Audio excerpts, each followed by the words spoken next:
Azərbaycan və Türkiyə Avropa İttifaqı ölkələrinə Rusiya qazı göndərmədiyini sübut etməli olacaq. Bu, Avropa İttifaqının rəsmi jurnalında dərc olunan yeni qaydalarda öz əksini tapıb.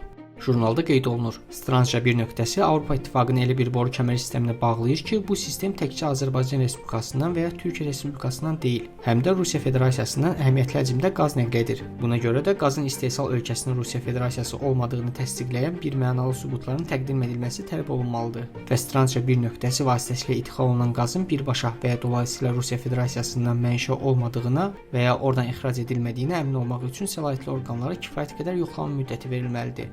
Yanvarın 26-sında Avropa İttifaqı Şurası 1 yanvar 2027-ci ildən başlamaqla Rusiya mənşəli mayeləşdirilmiş təbii qazın Avropa İttifaqına tədarükünə tam qadağanı təsdiqləyib.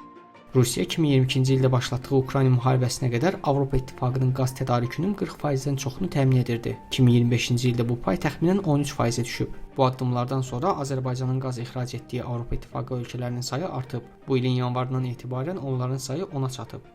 Azərbaycan hökumətinin tənqidçiləri isə Azərbaycanın Avropaya boru vasitəsilə Rusiya qazı da satdığını, bununla Rusiyaya sanksiyalardan yaymağa kömək etdiyini iddia edir.